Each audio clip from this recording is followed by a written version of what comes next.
ঠিক একইভাবে কর্মচারীরা অর্থ দিয়েছেন বলেই এই মামলা স্যাট থেকে ডিভিশন বেঞ্চ, সেখান থেকে সুপ্রিম কোর্টে চলছে।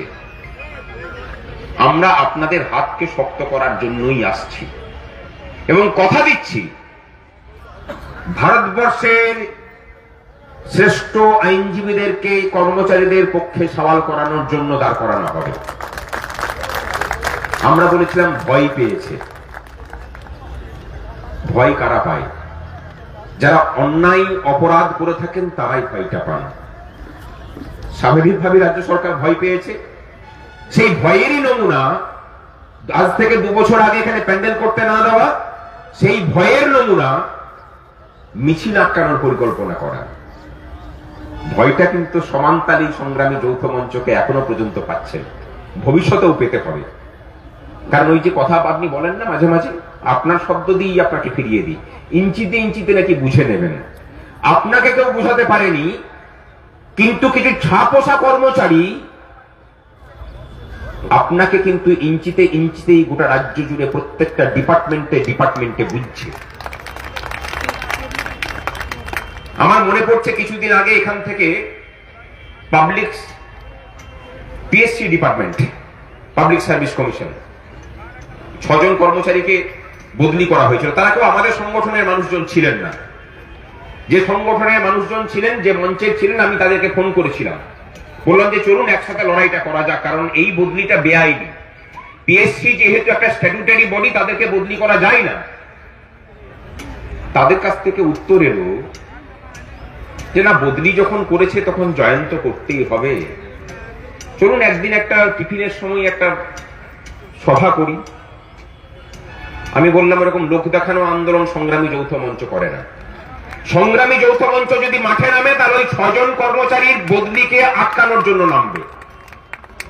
ওই প্রতীকী টিফিনের সময় গিয়ে কিছু বকবক করবো আর আমার জ্ঞানের ফুলঝুরি ছোটাবো আর ওই কর্মচারীদের অশ্রুমোচনের কোনো ব্যবস্থা করব না, এরকম আন্দোলন আমরা বিশ্বাসী নই। আমাদের নেতৃত্বের গায়ে যখন হাত পড়েছে তখন সেই হাতে ছেঁকা দেওয়ার ব্যবস্থাটা, যে হাত দিয়ে অর্ডারগুলো পাস হয়েছে তাতে ছেঁকা দেওয়ার ব্যবস্থাটা আমরা করেছি। এই প্রথম রাজ্য সরকারের কোন আদেশের বিরুদ্ধে স্যাটে জয় পেয়েছি আমরা। কি পদ্ধতিতে করেছি সেটা বিশদ ব্যাখ্যা করে দিয়ে গেছে। কিন্তু আমরা বলেছিলাম যে কর্মচারীদেরকে বদলিটা অত সহজে করা যায় না। হাই স্কুলের টিচারদের টেনসি মামলা আমরা হেরে গেছি। সরকার কিছু এজেন্ট এই কর্মচারীদের মধ্যেই ছেড়ে রেখেছিল। তারা শিক্ষকদের কাছে টাকা তুলে শিক্ষকদের মামলা লড়ার নাম করে সরকারের সাথে সাঁঠগাঁঠ করে টেনসি মামলাকে সুপ্রিম কোর্টে হারিয়েছে চক্রান্ত করে। ওপেন মঞ্চে অভিযোগ করলাম, যদি ক্ষমতা থাকে ব্যবস্থা নিয়ে আমরা প্রমাণ দেব। হাই স্কুলের সমস্ত শিক্ষক শিক্ষিকাকে এখন বদলির আওতায় নিয়ে আসা হয়েছে চক্রান্ত করে, সরকারের হাতকে শক্ত করার জন্য। এরা কিন্তু বিরোধী পরিসরেই আছে, মুখোশ করে আছে। এই বিগত 2 বছরের লড়াই মুখ আর মুখোশের তফাৎ করারও লড়াই। মুখ কারা আর মুখোশ কারা সেটাও কিন্তু কর্মচারী শিক্ষকদের সামনে পরিষ্কার করে দিয়েছে। আমরা এখানে যে কাগজ আছে, এই হচ্ছে আমাদের নতুন যে অ্যাকাউন্ট, সেই অ্যাকাউন্টের ডিটেলস আমরা দিয়ে দেব সমস্ত ডিপার্টমেন্টে। এই সরকারের বিরুদ্ধে লড়াই করার জন্য অর্থ কিন্তু প্রয়োজন। কারণ যে পরিমাণ মামলা, আমি শুধু ব্যক্তিগত আমার নামে বলছি, কতগুলো মামলা আমার নামে চলছে আমার ঠিক মনে নেই এখন আর। সেই মামলা চালানো আমার ব্যক্তিগত আমার পক্ষে সম্ভব নয়, কারণ অত সঞ্চিত অর্থ করি আমার নেই। আপনারা পাশে আছেন, সংগ্রামী যৌথ মঞ্চ পাশে আছে বলেই বুকটা ফুলিয়ে ঘুরে বেড়াচ্ছি, না হলে জেল কুঠুরিতে বদলি থাকতাম। মানে বুক চুপসে যাওয়ার কোন বান্দা আমি নই। আমি জানি যে 3 মাস পর বা 5 মাস পর ফিরে আসবো, আবার সরকারের বিরুদ্ধে লড়াই করব। আপনারা সাহায্য করছেন বলে মাথা উঁচু করে বেরিয়ে আসতে পারছি। সহযোগিতা প্রয়োজন। সুবীর সাহার মামলা চলছে, সেখানেও সহযোগিতার প্রয়োজন। ডিএ মামলা চলবে, সেখানেও সহযোগিতা প্রয়োজন। কিন্তু কথা দিচ্ছি প্রত্যেকটা লড়াইয়ে সরকারকে পরাজিত করে বেরিয়ে আসবো মাথা উঁচু করে। ডিএ মামলাতেও সরকারের পরাজয় হবে। আজকের দিনে দাঁড়িয়ে এই মঞ্চে দাঁড়িয়ে বলে গেলাম, মিলিয়ে নেবেন। সুপ্রিম কোর্ট থেকে আমরা জিতে বেরিয়ে আসবো। কোন কোন উকিলকে নেব আমরা এখনই ঘোষণা করছি না, সেটা স্ট্র্যাটেজিক কারণেই ঘোষণা করছি না। আমাদের ইম্পিড অ্যাপ্লিকেশন লেখা কমপ্লিট হয়েছে। এই মাসের এই যে কটা দিন আছে বা সামনের মাসের প্রথম সপ্তাহের মধ্যেই আমরা অ্যাপ্লিকেশন ফাইল করব। মার্চের 25 তারিখে নয় বন্ধু, আমরা চেষ্টা করছি তার আগেই শুনানির ব্যবস্থা করা। নতুন বেঞ্চে মামলা যাবে, তার আগেই শুনানির ব্যবস্থা হবে। এবং আমাদের পক্ষ ডিফেন্ড করার জন্য সরকারের পক্ষে যারা যারা আইনজীবী আছেন, তার থেকে ওজনে আইনের জ্ঞানে আরো ভারী ভারী আইনজীবীদেরকে নামানোর ব্যবস্থা আমরা করছি। এ তো গেল স্থায়ী কর্মচারীদের বিষয় না। আমাকে অবশ্য বলতে এমনি ইয়ে করেনি, আমি মানে কোনো ফর্মালিটি মেনটেন না করি কথাগুলো শুরু করেছি, কথা বলতে এসছি, শুরু হয়ে গেছে আর কি। অস্থায়ী কর্মচারীদের অনেক কিছুই বদলে ফেলতে পেরেছি, কিন্তু আমরা তারাও যে লড়তে পারেন এবং তাদের লড়াইয়ের পাশে যে স্থায়ী কর্মচারীদেরকে, যে কোনো ডিপার্টমেন্টের স্থায়ী কর্মচারীদেরকে যে পাশে পেতে পারেন, সেই বিশ্বাসটা কিন্তু এখন অস্থায়ী কর্মচারী বন্ধুদের মনের মধ্যেও সঞ্চারিত হয়েছে। কিসের জন্য জানেন তো? এই মঞ্চটার জন্য।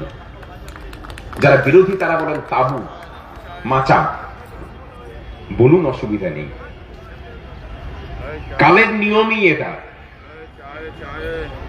ঠাকুর রামকৃষ্ণদেব এখান থেকে খুব বেশি দূরে নয়। যখন যেতেন তখন বাবু সমাজের লোক বিদ্রুপ করে বলতেন যে হাস তোর হাসি কোথায়। সেই বাবুরা ইতিহাসের কালের গর্ভে তলিয়ে গেছেন। হাস বলে যাকে ব্যঙ্গ করা হতো, তিনি কিন্তু সত্যি করেই হংস হয়ে, পরমহংস হয়ে আমাদেরকে রক্ষা করে চলেছে, আমাদের ভিতরে বোধের সঞ্চার করছেন। সংগ্রামী যৌথ মঞ্চও কিন্তু সেই রকমই একটা, মানে কালের চাহিদা থেকেই জন্ম নেওয়া একটা মঞ্চ। একে বিদ্রুপ করুন আর ব্যঙ্গ করুন, যাই করবেন করুন না কেন, সত্যের পথে লড়াইয়ে আপনাদের থেকে অনেক আলোকবর্ষ দূরে এই কারণের জন্য এগিয়ে, এই কারণের জন্য যে আমরা সরকারের সাথে বসে আলোচনা করে আন্দোলন বিক্রি করি না। এখানে আন্দোলন বিক্রি নেই, আর আন্দোলন বিক্রি নেই বলেই এখানে সরকারের প্রতিহিংসা আছে। আর আপনাদের জন্য যা পছন্দ, আমাদের জন্য জেলের দরজা করা থাকে, আর আপনাদের জন্য ও রেড কার্পেট বিছিয়ে আন্দোলন করলে পরে ডিম ভাতের ব্যবস্থা করে সরকার। তফাৎ ছিল, তফাৎ আছে, ভবিষ্যতেও তফাৎটা থাকবে। এই তফাৎ নিয়েই আমরা কিন্তু এগিয়ে চলব। অনেকে বলছেন যে অর্জুনদা বলে গেলেন, জনজোয়ার নিয়ে আমরা শুরু করেছিলাম। অর্জুনদা একটু স্মৃতিতে শান দিতে হবে। 27 তারিখের যে জমায়েত 2 বছর আগে ছিল, সেটা এই যে লোক সংখ্যা ছিল তার থেকেও কম ছিল। মনে করে দেখুন, অনশন শুরু হওয়ার পরে জনজোয়ার নেমেছে এখানে।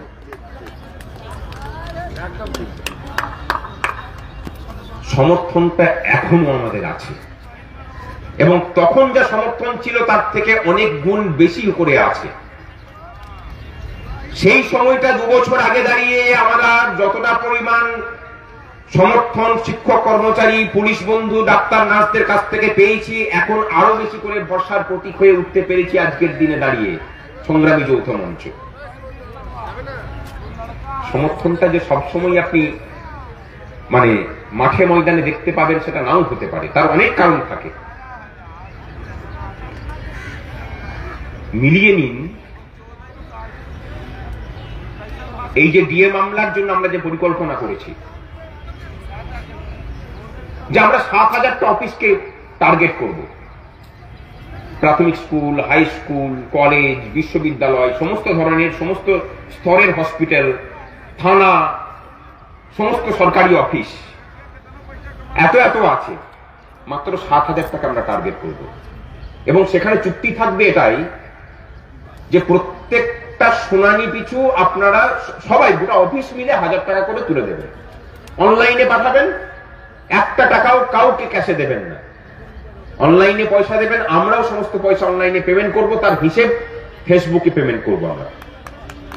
আপনাদের পয়সা 5 পয়সার হিসেব বুঝে নেওয়ার অধিকার আপনাদের আছে, আপনাদের সেই অধিকারকে মর্যাদা সংগ্রামী যৌথ মঞ্চ দেবে। দেখবেন যে অনেক আন্দোলন সম্প্রতি সরকার এরকম করে দিয়ে পরে দিয়েছে যে এত এত অ্যাকাউন্ট খোলা হচ্ছে, এই অ্যাকাউন্টে এত টাকা আছে, এই অ্যাকাউন্টে এত টাকা আছে, এই অ্যাকাউন্টে এত টাকা আছে। আপনাদেরকে জানিয়ে রাখি, সরকার ভাবে যে একটা কথা আছে জানেন তো, যে যেমন তুমি ঢেমন পরকে ভাবো তেমন। নিজেদের কাটমানি খেয়ে সংসার চলে। তারা ভাবছেন যে এখানে এরা বসে আছে 2 বছর ধরে, কোন স্বার্থে বসে আছে? নিশ্চয়ই তারা কোথাও থেকে কাটমানি আসে, নিশ্চয়ই তাহলে বিরোধী দলের কাছ থেকে এরা কাটমানি খায়। আমার যেসব ব্যক্তিগত অ্যাকাউন্ট আছে, আমার অ্যাকাউন্ট সবের মধ্যে নির্মণি একটা অ্যাকাউন্ট, স্যালারি অ্যাকাউন্ট, মাসের শেষে শূন্যই থাকে। সেই অ্যাকাউন্টে ওরা ক্রমাগত সার্চ করে যায়, মানে অর্থ দপ্তর থেকে, পুলিশের বিভিন্ন মহল থেকে আমার যে ব্যাংকে আছে সেখানে মানে তাদের কাছ থেকে যায় যে ওই অ্যাকাউন্টে ডিটেলস দেওয়া হোক। আমি বলে দিয়েছি যে ডিটেলসটা দিয়ে দেবেন, কোনো অসুবিধা নেই। তারা দেখুন যে সবাই তোমার মতো ঢেমন নয়, সবাই আন্দোলন বিক্রি করতে আসে না। কিছু কিছু মানুষের এখনো পর্যন্ত সততা আছে, এবং সেই সংখ্যাটাই বেশি বলে তোমার শত অন্যায়ের বিরুদ্ধে লড়াই করেও এখনো পর্যন্ত মানুষ রাত জাগে, পথে নামে। কথা হলো যে সেই আন্দোলন কি সফলতা পেয়েছে? আন্দোলন বিক্রি হয়েছে। মানুষকে জেগে থাকতে হবে, মানুষকে লেগে থাকতে হবে। যেভাবে সরকারি কর্মচারীরা পথ দেখাচ্ছেন, আমি মনে করি যে আমাদের এই ছাপোষা মানুষগুলোর লড়াই কিন্তু মানুষকে অনুপ্রেরণা জাগিয়েছিল যে চলো নামি আমরাও পথে। পথে নেমেছেন তারা। আর সরকার জানে যে তার পায়ের তলার মাটিটা ফাঁকা হয়েছে বলেই এমনকি স্কুলের টিচার্স কাউন্সিলের নির্বাচনেও তারা ভোটকে রিগিং করেন। মানে বিশ্বাস নেই সামান্য টিচার্সদের রিপ্রেজেন্টেটিভ কে হবে ম্যানেজিং কমিটিতে, সেটার জন্য এমএলএ গিয়ে স্কুলে গিয়ে হত্যা দিয়ে বসে থাকেন। কত মজার বিষয় না? মানে কত আত্মবিশ্বাস উন্নয়নের। আমি দুর্গাপুরের কথা বলি, এগিয়ে থাকা শহর, প্রচুর রেভিনিউ কালেকশন হয়। দুর্গাপুরে এখন 2 চাকা চালালে পরে আপনাকে গুগল বিশেষজ্ঞ হতে হবে যে কোন রাস্তাটা দিয়ে গেলে পরে আপনি রাস্তাটা একটু ভালো পাবেন। 4 চাকা তো বাদ দিন, 2 চাকা চালানো যায় না। উন্নয়নের জোয়ার এমন জায়গায় গিয়ে পৌঁছে গেছে, আপনাকে আর কোন চাকার উপর বাহন করে হাঁটতে হবে না, আপনাকে পায়ে হাঁটতে হবে। এবং সেই পায়ে হাঁটার মতো জুতোর সুতোলা বেশি পাবেন কিনা সন্দেহ আছে, কারণ গোটা রাস্তাটা দেখবে ফেবড়ো। প্রতি 5 মাস অন্তর অন্তর আপনাকে জুতো চেঞ্জ করতে হবে। তারপরে যদি অর্জুনদার মতো মানুষ হয়, দামি জুতো ছাড়া পড়তে পারে না, হাঁটুর ব্যথা, তাহলে বেচারিকে কাপড় বেঁধে পড়তে হবে, মানে প্রাগৈতিহাসিক কালে নিয়ে গিয়ে ফেলবেন। উন্নয়নের জোয়ার। আপনার উন্নয়নের জোয়ারটা চলুক, আমরা কিছু ছবি দেখাই। চলুন, এখানে একটা ছবিকে আমরা উন্মোচন করেছি। পশ্চিমবঙ্গে কর্মসংস্থানের নতুন প্রতীক কেটলি। যেদিকেই ঢালবেন ওখান থেকে যে বেরোবে, সাদা কাগজের উপর ফেললে পরে তাতে যে লেখাগুলো বেরোবে তাতে ফুটে উঠবে কাটমানি। ওর ভিতরেই কাটমানিটা করা থাকে আর কি।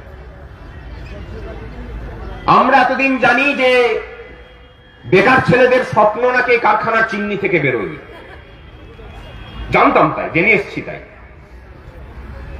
আর এখন নতুন করে শিক্ষা হচ্ছে যে কারখানার চিমনি নয়, হে কেটলির যে ভাব, সেখানেই বেকারের যন্ত্রণা মুক্তির স্বপ্ন আমি দেখাচ্ছি। এত দূষণ করে কি হবে? কেটলির ধোঁয়াটার মধ্যেই তুমি তোমার উত্তরণ খোঁজো। তা বলি মাননীয়া, আপনার ভাইপো তো বেকার, একটা অ্যাকাউন্টও নেই বেচারিদের। আমাদের তাও গরিব গুরব মানুষ, পেনশনারদেরও একটা অ্যাকাউন্ট আছে, তা তাকে